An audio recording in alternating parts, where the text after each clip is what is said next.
You are listening to The Ben Keech Show, where every day the objective is simple. Ben will never stop fighting the fight and lighting the light on topics that affect you every day.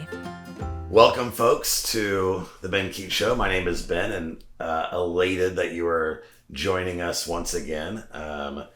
We are just kind of rocking and rolling through the end of 2024, and we're glad you're here. I've got these two folks next to me. I've known them for just a little bit of time. I've got my son, Brett, my daughter, Mallory. Mallory's, bring Millie in here. Come here, Millie, be nice. Yes, that's Millie.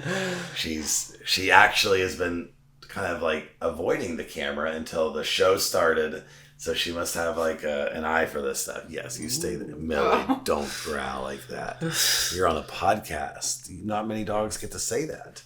Yeah, exactly. No, come here. I'm going to see if she'll come up here or not. So, yes, see, it's not so bad. So anyway, thank you for joining us. My other son, the other one, I'm not going to call him the prodigal son, but he can't be here tonight. He work and stuff, so we have almost everybody. But how are you guys doing? Great. Is it weird being on your dad's podcast? When you asked me that question. See, I when you do this, guys, you have to like it's different because like normally we just have all these conversations our whole life. Now all of a sudden, when there's like lights in our face and the camera and like it's just all weird all of a sudden. So anyway, we're gonna do our best here. So, all right, or maybe I just make it weird. So let's start with this. So you guys have known me your whole life, right? You guys were, Stop it, Millie. You're not going out there. No. So tell me this. So what, you guys think about, we'll start simple. You guys have had, this childhood. You have a wonderful mother and you have me and you have your siblings. What memories, there's people that are watching this show that have just like little kids that are just starting and to like raising their kids. When you think back about your memories and what stands out most? And I ask this question because sometimes parents can get sidetracked with the wrong things and they don't remember what's really important. So what things stand out most to you guys in just the first parts of your life? For me, I'd say some of the road trips we've been on, and even just like, not even where we've been, just like the car rides going there and all the conversations, all the stuff we've talked about then. And then obviously all the memories we've made on the actual trips that we've been on and just like stuff like that. It's something I'll always remember, just our family going on trips, wherever that is. Yeah, no doubt. I remember this one. I'm going to embarrass my daughter here for a second, but there's this. It's not hard.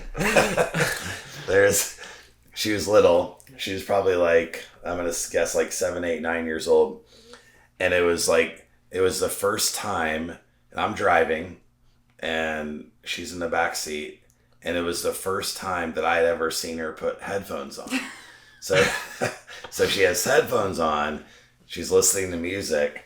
No comprehension of what she sounds like or looks like. And I'm sitting up there with her mom, and Mallory's just like going to town. I mean, she's like loud, no idea. And Mallory's not, the loudest person in the room generally, but she was the loudest person in the car. It was extremely cute. Like, I wish I could have she probably would have broken the tape or burned it or something, but I wish I could have had that tape of her. That was in terms of road trips. Yeah. One of my memories that I didn't always love at the time, but now appreciate, is your technology limits. Like 10-hour car rides, at least for the first hour, no technology was allowed.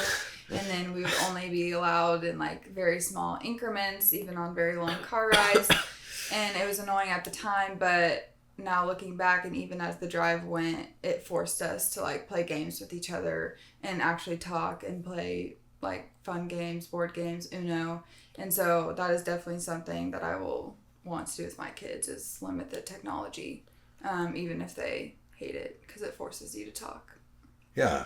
I And even just stare at their cows, like just like your brain doesn't have to always be like occupied. I feel like they would get in a bubble. I remember it was the DS was big, so that was the, and I was like, you have to leave that, even if we were going for a 20-minute ride, leave it at home, and they did good. Like I just wanted to force them to be like human beings that talk to each other versus locking themselves away. So yeah, no. And one of your pet peeves was always the minivans that had the screens on the back of the seats. Oh, gross! It was disgusting. Yeah, but these days all cars have it basically. Well, we as parents, not me as a parent, but we in general as parents, we view like we think that phones are the problem. Or we think technology is the problem. No, it's actually you're the problem.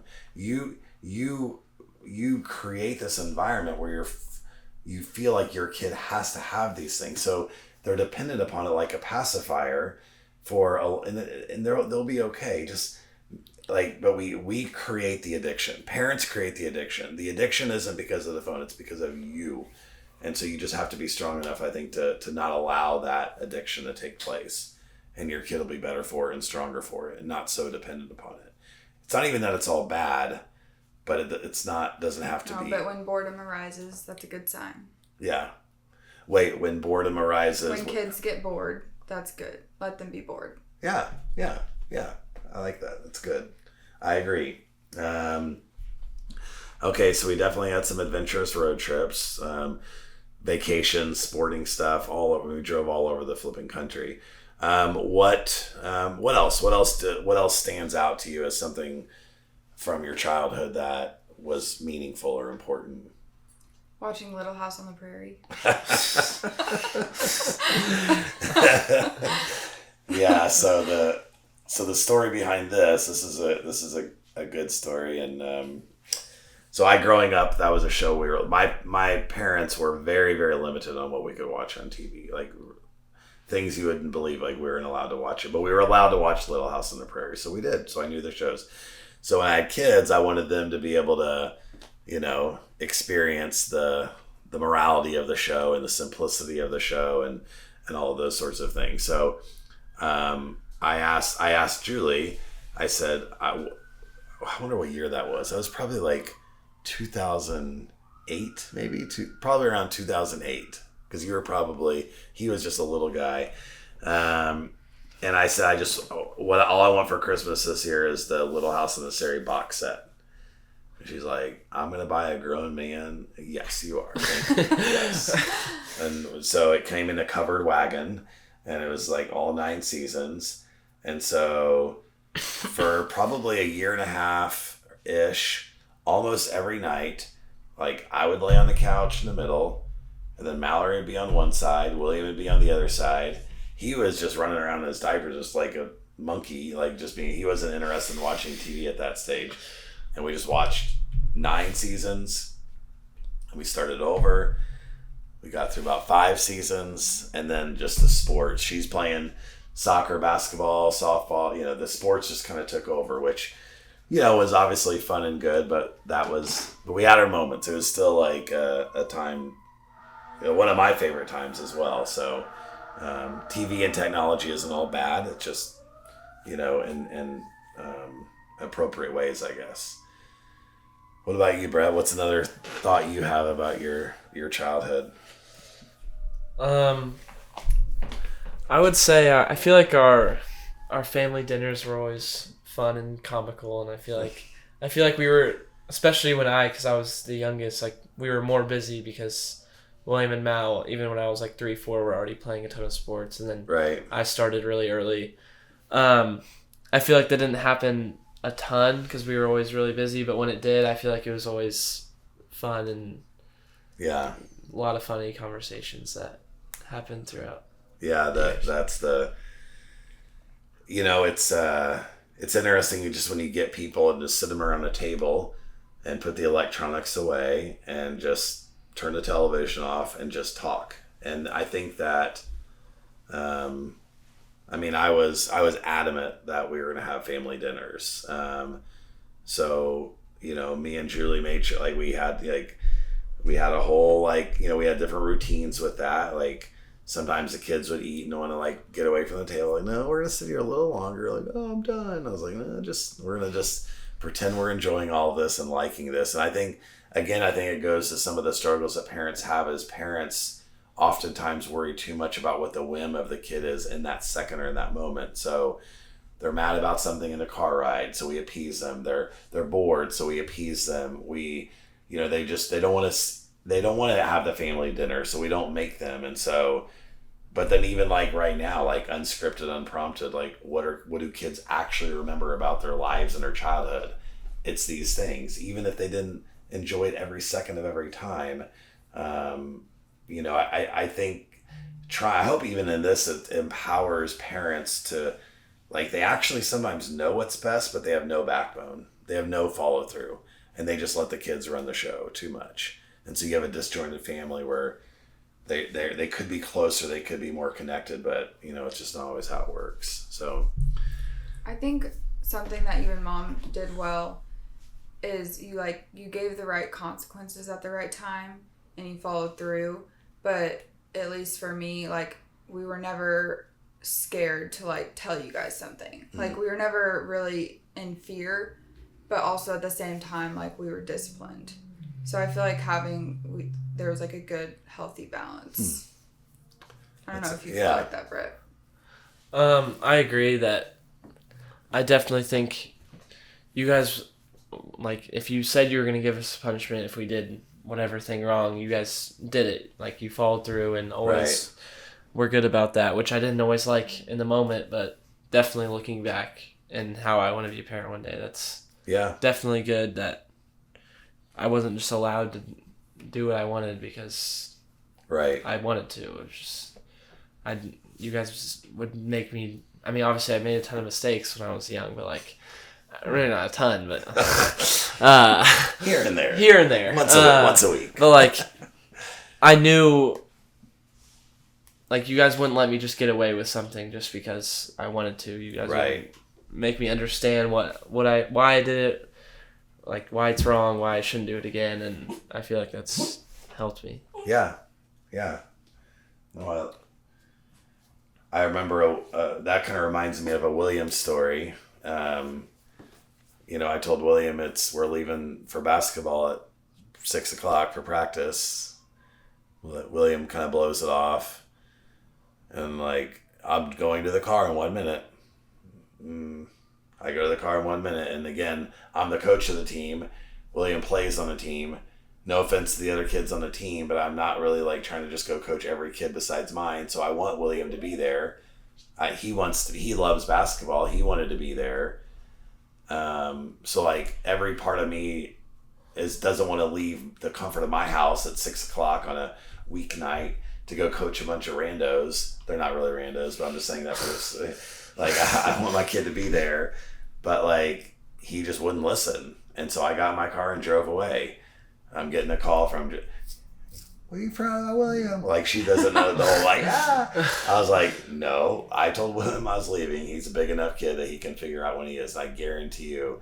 Like, and it's true. Like, the next time, William, we're leaving for practice, boom, he's at the front. Like, he is not, but he missed the practice. And I coached it, and he sat at home, and he was mad, sad, whatever he was, because he never would want to miss a practice in his life. But the parenting side of it, in my mind, like, my word has to matter. If my word doesn't matter, then what do I have? Like, if I have to repeat myself 15 times, what's the point of that? If I had to go and, like, William, I'm leaving right now, and pull him, like, I'm not begging or pleading anybody for anything. So it was just a mentality thing that, and sometimes it hurts the parent more than the kid. Like, I, like, hated driving away, like, killed me, but he needed to figure it out. So, yeah, I don't think that ever happened with you guys. Ironically, as hard as William worked at his sports, William was always the toughest in practices when he was growing up. Like, you guys were very easy, very straight-laced. William was a goofball. I feel like I was more with baseball. Yeah, I guess I'm more thinking about basketball. But yeah, maybe. I mean, by the time you were going through baseball, it was just, honestly, it was about having fun. Like, one of my favorite baseball memories of you is I had this old, Brett was probably like 7 or 8 years old. I had this 1984 Ford truck. And we just parked it right on the baseball field, rolled down the windows, and did batting practice and for target practice for the kids to try to hit the truck. So you can imagine a 7 or 8 year old hitting a baseball off a truck, and this old 10 truck just like, makes this loud noise. And it was like, I loved it. Like, watching the kids' expressions every time they hit the truck was great. It was hilarious. So,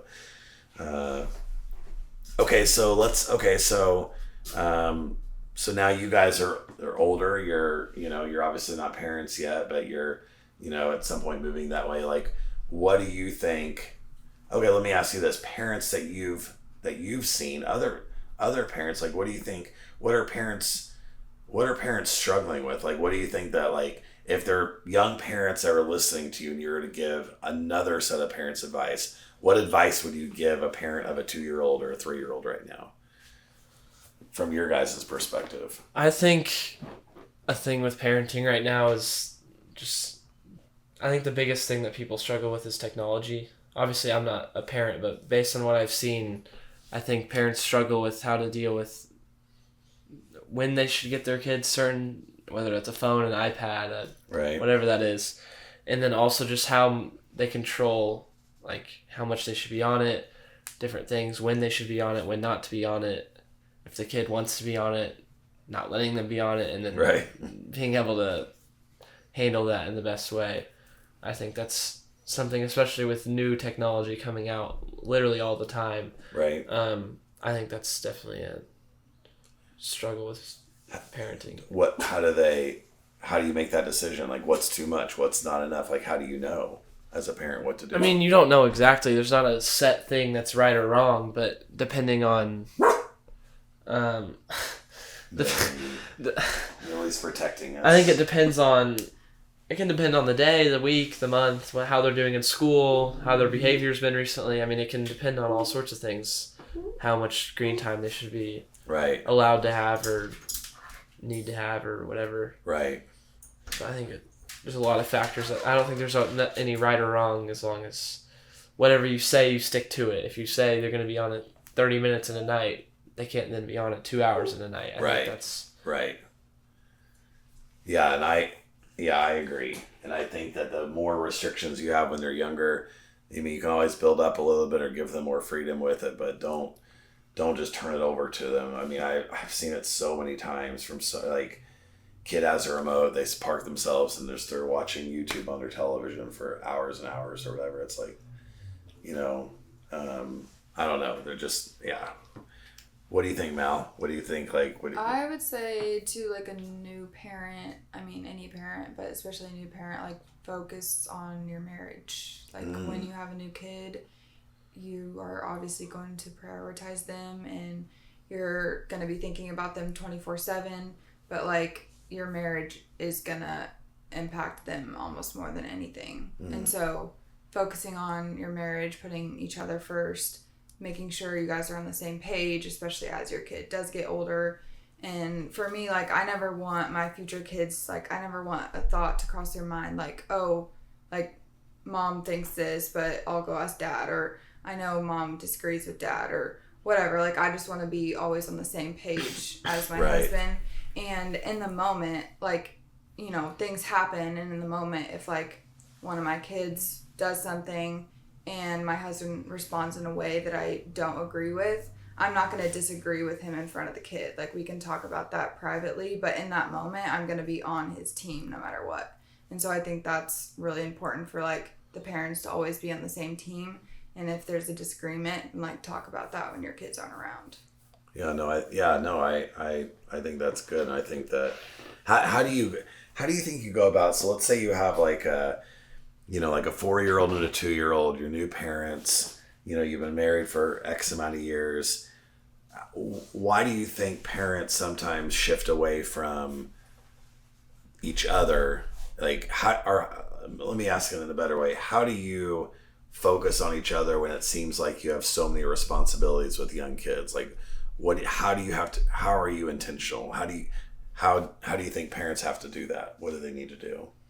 I mean, I think it just all comes down to your priorities. And I think in the moment, things seem really big with your kid that might not be that big. And then the little things like going on a date or even just like watching a show together, like those things seem like less important and shouldn't be higher than other things, but like they truly are, because the little things add up. And just taking even, I mean, it doesn't have to be like a vacation. It doesn't even have to be like a whole dinner. It can literally just be like you guys sitting on the couch together watching a show for 30 minutes. Like right. it can be small things, or maybe you didn't have time to go on a date, you know, that week, but you know, send a nice text, or you write a letter, or you do like some just little romantic things that really don't take any money or time but mean a lot. Yeah. And when you do have those busy weeks and other things have to take priority.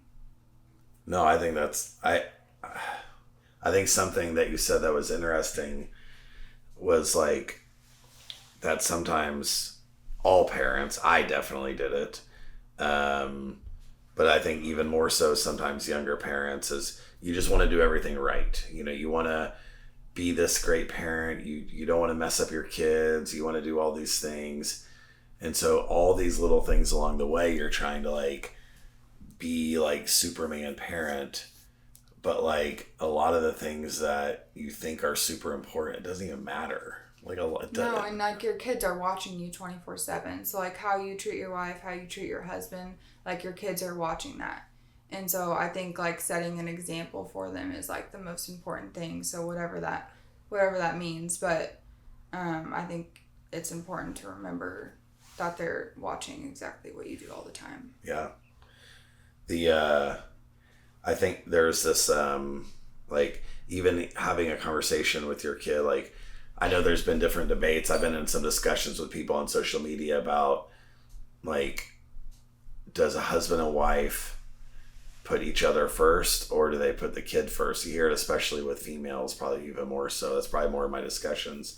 And I've had discussions with females like, no, the kid's first. Like they need me, they're this, like the kid is first before my husband. And I think that what they sometimes fail to understand is the kid doesn't want to be first. Like the whole idea of, I mean, in terms of what they comprehend, like when you explain it, like marriage and why we're here and what we're doing, we're raising this family, like we create a sense of entitlement and even like a, I don't want to say an arrogance, but almost just this mindset of me. It's all about me. And the more things you can do for a kid to know it's not all about them, I think the better. I mean, they would need to feel loved and time and attention. It's not that they don't deserve or need those things, but just telling them like, no, your mom or your dad is my priority over you. Like it's okay. Like we have enough love for everybody. It's not about love, but like for this to work, we have to do this first. And I think young parents would struggle with that conversation because it seems mean. I mean, and also like putting your spouse above your kids is truly putting your kids first, because like having your marriage be successful is going to be a better life for your kids in general. So, I mean, it truly is like in your kids' best interest to put your marriage first. And then also, I think another really important thing, especially for parents who have a lot of kids, is to still try your hardest to have individual time with each kid. Like take your kid on a date, like do something, go to dinner with just them, like go get coffee with just them. Like don't have it always be all your kids. And I hate when parents say like, oh, I got this kid ice cream, so I have to get every single kid ice cream. Like, because it has to be fair. Like, no, it doesn't. It doesn't have to be fair all the time. Life isn't fair. Like, go get one of your kids ice cream this night. Next week, you take this kid to dinner. Following week, you take this kid for breakfast. Like, it's just how, right, in my opinion, it should work.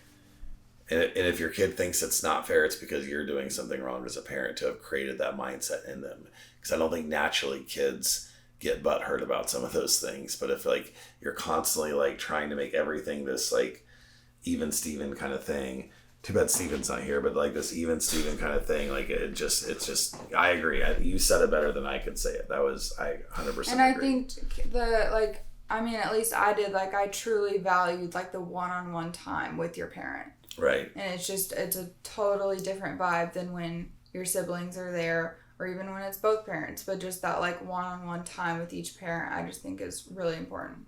Yeah. No, completely. And that's great for any parent to hear. And even if you haven't done that much, even if your kid's, 15 and you haven't, like, it's never too late. It's never too late to do, to do things the right way when it comes to that.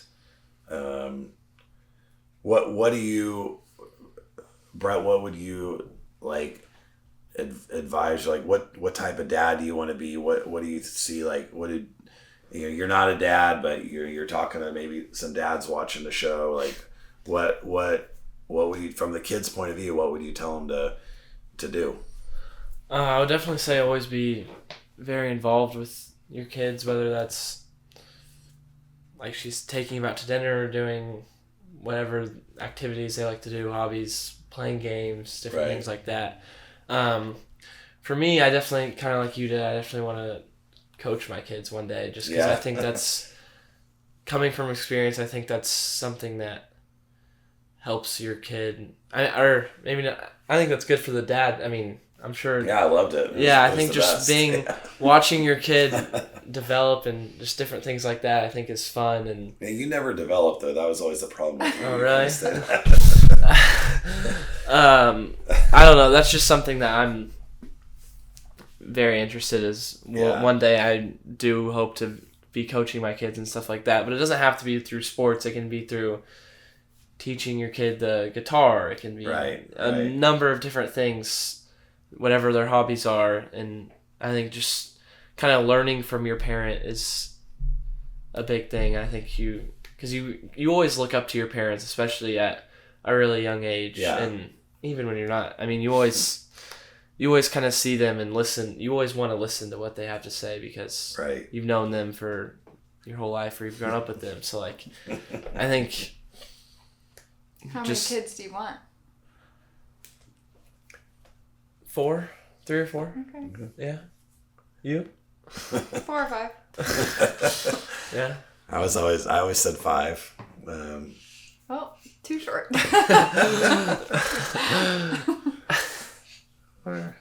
I won't even make a comment to that. Funny thing I could say it, I'm not going to say it. Let's not. 3 is great. 3 is great. Whenever you hesitate on saying something, that probably means you shouldn't say it. I always feel like the opposite. I feel like if we're being scared, just say what you need to say. Like, anyway, no, it's all good. We don't need to do that. I think William played the guitar for a minute. For a minute. No longer than a minute. William had like a minute up of forced to. He wanted to kind of. I didn't really have to. He did want to a little bit. He maybe said the word like once, and then you're like, oh, William has a musical talent. No, well, I didn't want him to, but I didn't have to twist his arm too much. He had like a moment in his life where he. Also the drums. Oh, yeah. Who did the drums? William. It was in our... Oh, I forgot about that. It was in our storage room. Yeah, it's interesting. So all the parents I hear, the interesting things are these phases, like the boxing phase, right? When William and Luca were like, you know, like I just remember sitting there just watching them just like knock the crap out of each other. Like there's like no, like they're just like, and then there was like the Rocky Balboa phase and the Star Wars. So there's all these little phases that these kids go through. Actually, I think it'd be a cool idea for a parent to like start a scrapbook when they're younger of just all their phases. Like, you know, like the penguin phase, the monkey phase, like thunder. the thunder. Orange and blue every day. Yeah, just like these little, it could be for weeks, it could be months, it could be years, but when they're obsessed with something for a while. That's a phase. Just like write all those things down, attach it with a picture or two, and it is funny to go back and like think like, oh my gosh, I forgot you, like, you know, you just forget about those things. But that's a fun, you know, you just let them figure out their own phases. They'll find things they like. And I'm trying to remember some of your phases, man. What were some of your because you didn't really like. You didn't you played with dolls when you were little. Not really. Not a lot, though. Like little, I think. Little. Maybe not much. I had a Lego. You did? Yeah, I used to play with... Oh, yeah. Briefly. You did. No, that was more than briefly. It was? I mean, it was more the Star Wars characters. Yeah, were putting them together. I have a memory of that. You just kind of went right into soccer, probably. Just plain Jane. Yeah.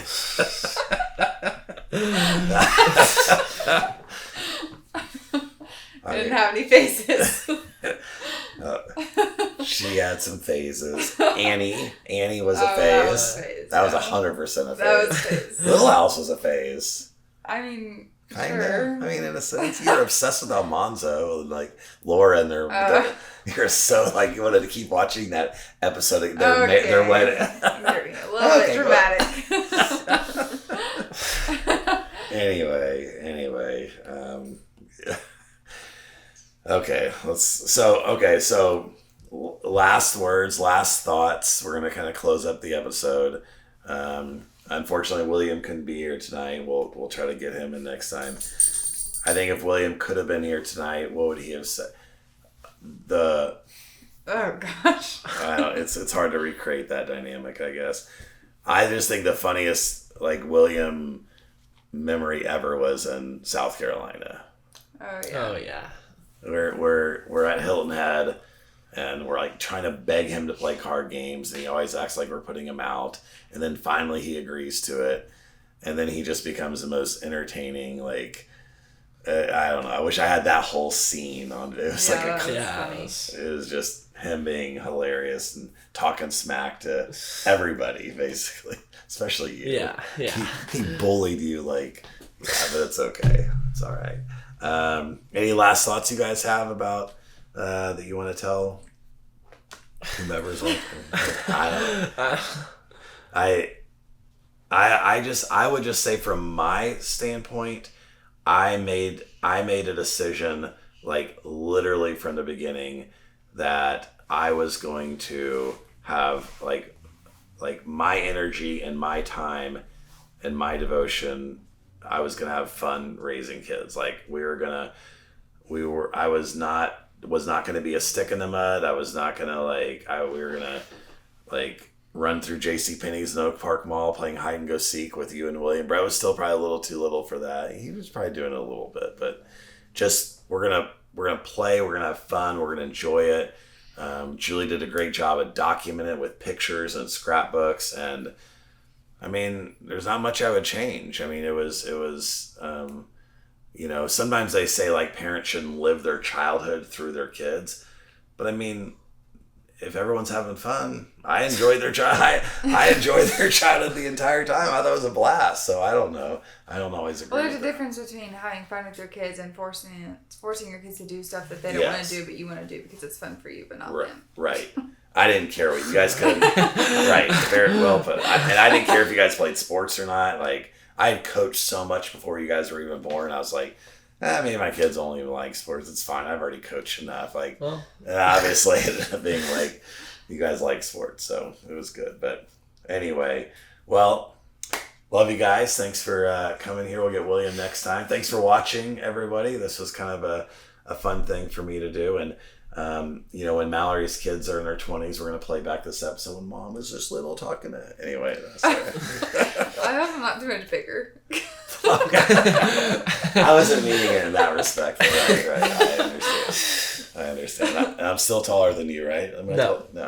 Anyway, all right. Good try. Thanks for watching, folks. Have a great day. Bye. Thank you so much for listening. Let's keep the conversation going. You can reach out on Ben's website, www.benkeechshow.com, or on social media to chat. And please remember to subscribe so that you never miss an episode.